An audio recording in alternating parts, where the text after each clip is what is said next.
also talked about, speaking of knowing who you are, your mom being on some peak Black mama with was the the exact term privacy. I used. That was the exact term. Yeah. Around privacy, right? Like you said, you had your Woo. door closed. Doesn't matter. Like she gonna barge in. She might knock and talk at the same time, but there's no privacy. I want you to talk about that, shaping you, and also if you think kids should have a safe space. A little Yeah. privacy would be nice, but listen, Like not even your journal was safe. no, and I think I may have told that story in this podcast. I got my ass whipped over my journal. Yeah. You know, basically for things I wrote in there about my mother. And you know, I grew up in the height of the 80s crack era, and there was a lot of Black parents, and even though my mother was going through her own struggles with addiction, there were a lot of Black parents who were very concerned about what their kids were into, who was around them, and regardless of what my mother was going through. And this is why I named one of the chapters in the book Drunk, Drugged, or Indifferent, because my mother used to tell me all the time, drunk, drugged, or indifferent, you still doing this. Like, no matter what shape I'm in, there's a standard and an expectation that I have for you. Yeah. And part of that mentality of hers was that she wanted to keep tabs on everything I was doing. And because I was an only child, I was a bit of, even though I was,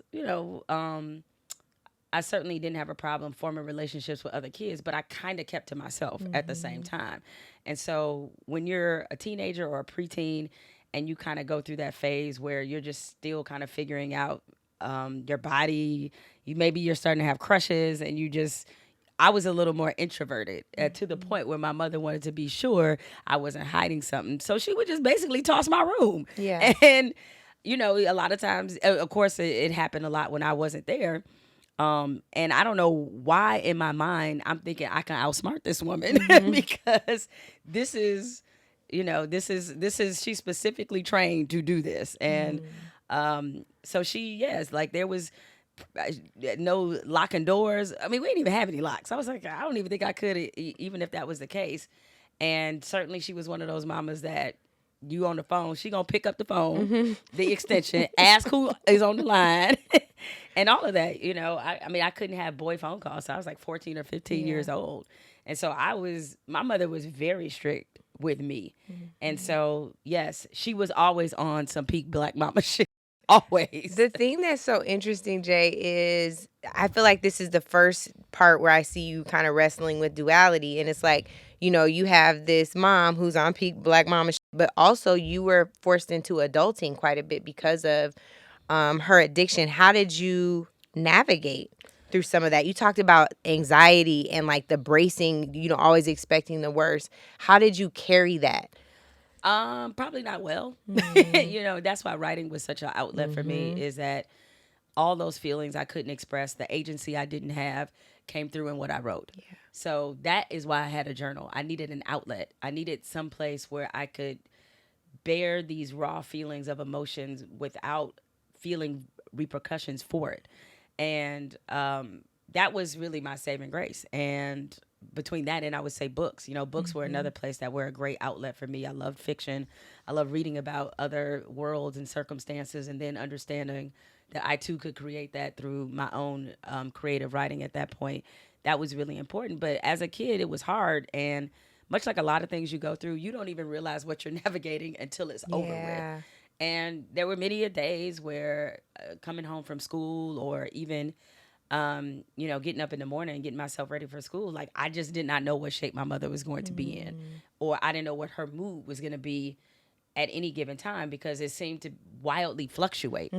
And that was obviously because she's struggling with her own personal demons and trying to figure that out.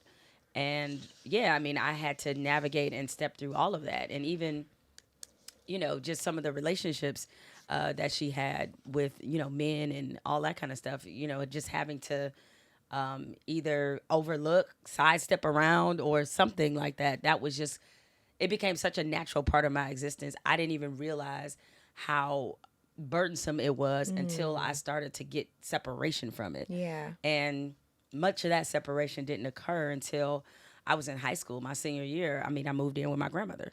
My mother, by that time, she was remarried, and the marriage was not going well, and she was still battling with addiction on and off. And it just made the household, not just her addiction, but the fact that her marriage wasn't going well. And we were a blended family. You know, my stepfather, he had, he had multiple kids, but his son was the same age as I was. And so we're growing up in the house together, normal teenage tension between the two of us. We both want to get the car. We both want money. We both want, kind of all of the same things. And then, my mother and my stepbrother did not get along. They had a very tense relationship. So all these combustible elements were in that house.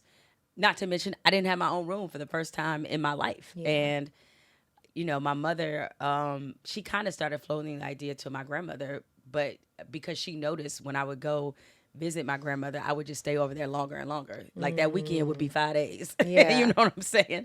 And then my grandmother's like, yeah, of course, you're more than welcome to stay here, because I was finally old enough at a point where I started to claim a little bit of agency, where I was like, I need to be away from all of this. Yeah. And so that's why my step from high school to college was so important, because then I felt like I was finally able to claim my own life. Yeah. Mm-hmm. You referenced your grandmother, and that's the second time where we kind of see this wrestling with the duality. And the nuance, I think, is so important because we're groomed in society to see things as black or white. Like there's no gray area, and we all know that everything is in the gray. Right. And so even your relationship with your grandmother versus your mother's relationship with your grandmother's house being a refuge and a safe space for you, and it being the exact opposite for your mom. How hard was it for you to reconcile those two realities? And I know you talked about it really upon your grandmother's passing, but were you able to come to peace with that before that? Well, I was at peace with it, but my mother wasn't. She never got the apology nor answers that she needed that I think would have saved their relationship. I mean, it wasn't, my mother was her caretaker as her health declined later in her life. And she took that responsibility very seriously, but it was very rocky times in between them, because I don't think the wounds that were open between the two of them never healed. When you talk about sexual abuse within the family, and for my grandmother's brother to have molested my mother for such a long period of time, and my grandmother never really accepting that, and then to take the step further and tell most of the rest of the family that my mother was lying, that was a wound that never healed. Yeah. And how could it, really? And I think because my grandmother was carrying the shame, and we're dealing with a woman who was born in the 1920s. The way that they dealt with problems and those kind of issues is way different, and most of it is through the cloak of silence. And I think the only way my grandmother could even be right with anything is by pouring the energy she should have poured into my mother into me. And I think that was her way of feeling like she had a do-over. Yeah. And so my mother was never envious of our relationship, but it is normal for her to wonder, why couldn't I get this version of you? And my grandmother certainly had her issues by the time she was a full-on grandparent, but they were much different than what the version my mother grew up with. They were evicted multiple times. Obviously there was the sexual abuse, my mother running away from home, like all kinds of things that were all happening that really ate at the foundation of their relationship. But one thing about my mother I give her a lot of credit for is that she's a very principled person. And so regardless of the issues that her and my grandmother were facing, she was never not going to look after her mama. That was never going to happen. She was never going to abandon my grandmother. She was never, despite the anger and frustration she would sometimes feel toward her, she was going to love her unconditionally. But there's a hurt that's, I think, still there that I don't know if that part of her is ever going to be filled. Her and I have been able to really come to a great and peaceful place in our relationship. And so we have closure around a lot of the issues that were prevalent in our dynamic, but she never got that. And so from that standpoint, it feels very unhealed just listening to her talk about her. And so my heart breaks for my mother that she wasn't able to get that.